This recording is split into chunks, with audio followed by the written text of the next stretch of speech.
Hi friends, welcome back to my channel. ಇದು ಮಂಗಳವಾರದ vlog. ಬೆಳಗ್ಗೆನೇ ಎದ್ಬಿಟ್ಟು ನೋಡಿ ಈ ಥರ ಒಂದು ಮನೆ ಮುಂದೆ ರಂಗೋಲಿ ಹಾಕಿದ್ದೀನಿ. ಇವತ್ತು ಮಂಗಳವಾರ ಆಗಿರೋದ್ರಿಂದ ಅಂಡೆ ಒಲೆ ನಮ್ಮ ಮನೆಯಲ್ಲಿ. ಅಂಡೆ ಒಲೆಗೆ ನಾನು ನೀರನ್ನ ಉರಿ ಹಾಕಿದ್ದೆ ಮಕ್ಕಳಿಗೆಲ್ಲ ಸ್ನಾನ ಮಾಡಿಸೋಣ ಅಂತ. ಆಮೇಲೆ ಇಲ್ಲಿ ಬಂದ್ಬಿಟ್ಟು ನನ್ನ ಮಗಳು ಎಲ್ಲ ಜೋಡಿಸ್ಕೊತಾ ಇದ್ಲು. ಅದು ಸ್ಕೂಲಿಗೆ ಹೋಗ್ಬೇಕಲ್ವ, ಅದಕ್ಕೆ ಎಲ್ಲ ಬುಕ್ಸು ಎಕ್ಸಸೈಸ್ನೆಲ್ಲ ಟೈಮ್ ಟೇಬಲ್ ಪ್ರಕಾರ ಯಾವತ್ತಿಂದು ಏನು ಇದೆ ಸಬ್ಜೆಕ್ಟು ಅದನ್ನೆಲ್ಲ ಜೋಡಿಸ್ಕೊತಾ ಇದ್ಲು. ನಾನು ಹೇಳ್ತೀನಿ ಬೇಗನೆ ಜೋಡಿಸ್ಕೊಳ್ರಿ, ಒಂದಿನ ಹಿಂದಿನ ದಿನ ರಾತ್ರಿ ಎಲ್ಲ ಜೋಡಿಸ್ಕೊಂಡ್ಬಿಡ್ರಿ, ನಿಮಗೆ ಈಸಿ ಆಗುತ್ತೆ ಬೆಳಗ್ಗೆ ಎದ್ದು. ಈ ಥರ ಕಷ್ಟಪಡಬೇಡ್ರಿ ಅಂತ ನಾನು ಎಷ್ಟು ಹೇಳಿದ್ರು ಕೇಳಲ್ಲ. ನಾನು ಕೇಳೋದಿಲ್ಲ, ನನ್ನ ಮಾತು ಇಲ್ಲ, ನಾವು ಬೆಳಗ್ಗೆನೇ ಜೋಡಿಸ್ಕೊತೀವಿ ಹಂಗೆ ಅಂತಾರೆ. ಯಾವಾಗಲೂ ಅವ್ರಿಗೆ ಅನ್ಸುತ್ತೆ, ಯಾವಾಗಲೂ ಮೂಡ್ ಬಂದಾಗ ಮಾತ್ರ ಅವರು ನೈಟು ಜೋಡಿಸಿಕ್ಕೊಂತಾರೆ ಅಷ್ಟೇ, ಇಲ್ಲಾಂದರೆ ಜೋಡಿಸ್ಕೊಳೋದೇ ಇಲ್ಲ. ಆಮೇಲೆ ಊಟ ಮಾಡಿಸೋಣ ಒಂದು ಸ್ವಲ್ಪ ಅಂತ ಬಂದಿದ್ದೆ. ಇವತ್ತು ಏನು ಮಾಡಿರಲಿಲ್ಲ, ವಾರ ಸ್ವಲ್ಪ ಎಲ್ಲ ಕೆಲಸ ಇದ್ರಿಂದ ನಾನು ನೀರು ಬೇರೆ ಬಿಟ್ಟಿದ್ದರು, ಹಂಗಾಗಿ ನೀರೆಲ್ಲ ಹಿಡಿದು ಟೈಮ್ ಆಗಿಬಿಟ್ಟಿತ್ತು ಅಂತ ಅನ್ನ ಸಾಂಬಾರನ್ನೇ ಮಾಡಿದ್ದೆ. ಪರವಾಗಿಲ್ಲ, ಯಾವಾಗಲೂ ಒಂದ್ಸಲ ಅನ್ನ ಸಾಂಬಾರು ಮಾಡಿದಾಗ ತೊಗೊಂಡೋಗ್ತಾರೆ, ಆ ಥರ ಏನಿಲ್ಲ. ಅಂದರೆ ಕೆಲವೊಂದು ಸಲ ಹಠ ಮಾಡ್ತಾರೆ ಅವರು, ನನಗೆ ಬೇಡ ಅನ್ನ ಸಾಂಬಾರು, ಏನಾರು ತಿಂಡಿ ಮಾಡಿಕೊಡು ಅಂತ.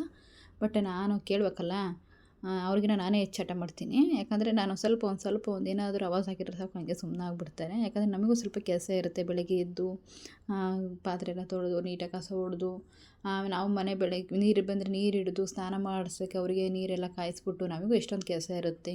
ಒಂದು ಸಲ ನಾವು ಸ್ವಲ್ಪ ಏನಾದರೂ ಸುಸ್ತಾಗಿ ಮಲ್ಕೊಂಡು ಲೇಟಾಗಿ ಎದ್ಬಿಟ್ರೆ ಅಂದರೆ ನಾನು ಬೇಗ ಕೆಲಸ ಆಗೋಲ್ಲ. ಅಂಥ ಟೈಮಲ್ಲಿ ನಾನು ಒಂದು ಸಲ ಅನ್ನ ಸಾಂಬಾರೇ ಕೊಟ್ಟು ಕಳಿಸ್ತೀನಿ. ಇಲ್ಲಾಂದರೆ ನನಗೆ ಅಡುಗೆ ಮಾಡೋ ಮೂಡಿಲ್ಲ, ತಿಂಡಿ ಮಾಡೋಕ್ಕೆ ನನಗೆ ಮೂಡಿಲ್ಲ ಅಂಥ ಟೈಮ್ನಲ್ಲೂ ನಾನು ಅನ್ನ ಸಾಂಬಾರು ಮಾಡಿಕೊಟ್ಟು ಕಳಿಸ್ತೀನಿ. ಅವಾಗ ತಗೊಂಡು ಹೋಗ್ತಾರೆ. ಇವಾಗೆಲ್ಲ ರೂಢಿ ಮಾಡಿಬಿಟ್ಟಿದ್ದೀನಿ ನಾನು. ಅಂದರೆ ಜಾಸ್ತಿ ಏನು ಮಾಡಿಕೊಟ್ಟು ಕಳಿಸಲ್ಲ, ಕೆಲವೊಂದು ಟೈಮ್ ಮಾಡಿಕೊಟ್ಟು ಕಳಿಸ್ತೀನಿ.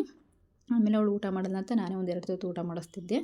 ಇಲ್ಲಾಂದರೆ ಅವಳು ನಾನು ಉಣ್ಸಿರೆ ಒಂದೆರಡು ತುತ್ತು ಊಟ ಮಾಡ್ತಾಳೆ, ಇಲ್ಲಾಂದರೆ ಅದನ್ನು ಊಟ ಮಾಡ್ದಂಗೆ ಹೋಗ್ಬಿಡ್ತಾಳೆ ಅವಳು ಸೀದಾ. ಆಮೇಲೆ ನಾನು ಚಿಕ್ಕ ಮಗಳು ನೋಡಿ ಹುಷಾರಿಲ್ಲ ಅಂತ ಇಡ್ಲಿ ತಂದು ಕೊಟ್ಟಿದ್ರು, ಅದನ್ನು ತಿಂತಾಯಿದ್ದಾಳೆ ಅವಳು. ಇವತ್ತು ಸ್ಕೂಲಿಗೆ ಹೋಗಿಲ್ಲ, ಸೋಮವಾರನೂ ಸ್ಕೂಲಿಗೆ ಹೋಗಿಲ್ಲ, ಮಂಗಳವಾರನೂ ಸ್ಕೂಲಿಗೆ ಹೋಗಿಲ್ಲ. ಅವಳು ಹುಷಾರಿಲ್ಲ ಅಂತ ಮನೇಲೇ ಇದ್ಲು. ಆಮೇಲೆ ಎಲ್ಲ ಇವತ್ತು ವಾರ ಬೇರೆ ಅಲ್ವ, ಪೂಜೆ ಬೇರೆ ಇತ್ತು ಅಂತ ಇಲ್ಲಿ ಹೂವನ್ನೆಲ್ಲ ನೀಟಾಗಿ ಬಿಡಿಸ್ಕೊಳ್ಳೋಣ ಅಂತ ಬಂದಿದ್ದೆ. ನಾನು ಚಿಕ್ಕ ಮಗಳು ಇದ್ಲಲ್ಲ, ಅವಳಿಗೆ ವೀಡಿಯೋ ಮಾಡಮ್ಮ ಅಂತ ಅವಳಿಗೆ ಕೊಟ್ಟಿದ್ದೆ, ಅವಳೇ ವೀಡಿಯೋ ಮಾಡ್ತಾಯಿದ್ದಾಳೆ. ಆಮೇಲೆ ಇದು ಸೂರ್ಯಕಾಂತಿ ಹೂ ಥರ ಇರುತ್ತಲ್ಲ, ಅದನ್ನೊಂದು ಗಿಡ ಹಾಕಿದ್ವಿ. ಆ ಗಿಡ ಚೆನ್ನಾಗಿ ಹೂ ಬಿಡುತ್ತೆ ಅದು, ಅದಕ್ಕೆ ಅದನ್ನೇ ಪೂಜೆ ಕಟ್ ಮಾಡ್ಕೊತಾ ಇದ್ದೀನಿ. ಅದು ಕೈಯಲ್ಲೆಲ್ಲ ಕೀಳೋಕ್ಕೆ ಬರೋಲ್ಲ, ಅದನ್ನು ಚಾಕು ತಪ್ಪಿರೆ ಇಲ್ಲಾಂದರೆ ಕತ್ತರಿಲೇ ಕಟ್ ಮಾಡಬೇಕು, ಇಲ್ಲಾಂದರೆ ಅದು ಬರೋದಿಲ್ಲ. ಅದಕ್ಕೆ ಒಂದು ಕತ್ತರಿ ತಗೊಂಡೋಗಿ ಕಟ್ ಮಾಡ್ಕೊತಾ ಇದ್ದೀನಿ. ಆಮೇಲೆ ಅದಾದಮೇಲೆ ಈ ಕಡೆ ಸೈಡು ನಾನು ಇದು ಕಣಗಿಲೆ ಹೂವಿನ ಗಿಡ ಇದೆ, ಆ ಕಣಗಿಲೆ ಹೂವಿನ ಗಿಡನೂ ಅಷ್ಟೇ, ಅದು ಚೆನ್ನಾಗಿ ಹೂ ಬಿಡುತ್ತೆ. ಅದನ್ನು ಅದನ್ನು ಕಿತ್ಕೊತಾ ಇದ್ದೀನಿ. ನಾನು ಜಾಸ್ತಿ ಏನು ಹೂವನ್ನು ಅಂಗಡಿಯಿಂದ ತರೋದು ಅದನ್ನೆಲ್ಲ ಏನು ತರೋಕ್ಕೆ ಹೋಗಲ್ಲ.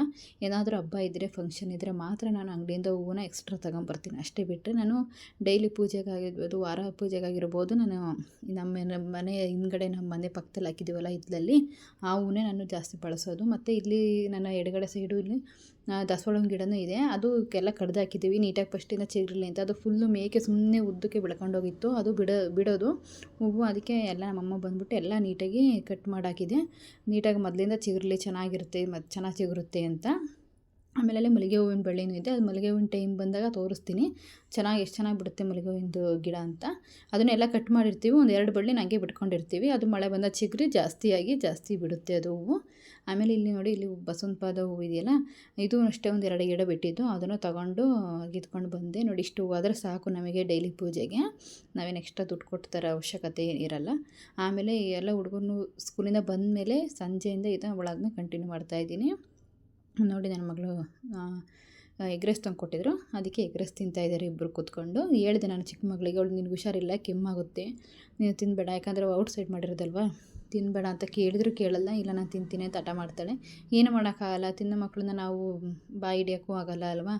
ಅವಳಿಗೆ ಹಂಗೆ ಹೊರಗಡೆ ಎಲ್ಲರೂ ಹೋದಾಗ ನೀರು ಚೇಂಜ್ ಆದರೆ ಇಲ್ವಾ ಎಣ್ಣೆ ಐಟಮ್ ಏನಾದ್ರು ತಿಂದರೆ, ಕರ್ದಿರೋ ಐಟಮ್ ಏನಾದ್ರು ತಿಂದರೆ ಅವಳಿಗೆ ಹಂಗೆ ಬೇಗ ಹುಷಾರಿಲ್ದಂಗೆ ಆಗಿಬಿಡುತ್ತೆ. ಆದಷ್ಟು ಅವಳು ಹುಷಾರಾಗಿ ನೋಡ್ಕೊತೀವಿ ನಾವು. ಆಮೇಲೆ ಇಲ್ಲಿ ಬಂದುಬಿಟ್ಟು ಸಂಜೆ ಅವರೆಲ್ಲ ಊಟ ತಿಂದ್ಬಿಟ್ಟು ಮಕ್ಕಳೆಲ್ಲ ಅಜ್ಜಿ ಮನೆಗೆ ಹೋದರು. ಆಮೇಲೆ ಸಂಜೆ ನಾನು ಊಟಕ್ಕೆ ಅಂತ ಅವರೆಕಾಳು ಸಾರು ಮಾಡಿದ್ದೆ. ಹುರಿದ ಅವರೆಕಾಳು ಹೋಳಿ ಅಂತೀವಿ ನಾವು ಇದನ್ನು.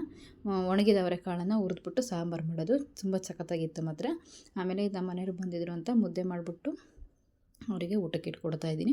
ಇವತ್ತಿನ ವೀಡಿಯೋ ಇಷ್ಟೇ ಫ್ರೆಂಡ್ಸ್. ಯಾರೆಲ್ಲ ನಾನು ವೀಡಿಯೋನ ನೋಡ್ತಾ ಇದ್ದೀರಾ ದಯವಿಟ್ಟು ಲೈಕ್, ಶೇರ್, ಕಮೆಂಟ್ ಮಾಡಿ. ಮತ್ತು ಯಾರೆಲ್ಲ ಸಬ್ಸ್ಕ್ರೈಬ್ ಮಾಡಿಲ್ವೋ ಪ್ಲೀಸ್ ಸಬ್ಸ್ಕ್ರೈಬ್ ಮಾಡ್ಕೊಂಡು ನನ್ನ ವೀಡಿಯೋನ ನೋಡಿ ಸಪೋರ್ಟ್ ಮಾಡಿ ಇದೇ ಥರ. ಮತ್ತು ನಾಳೆ ಇನ್ನೊಂದು ವೀಡಿಯೋದಲ್ಲಿ ಸಿಗ್ತೀನಿ. Bye friends.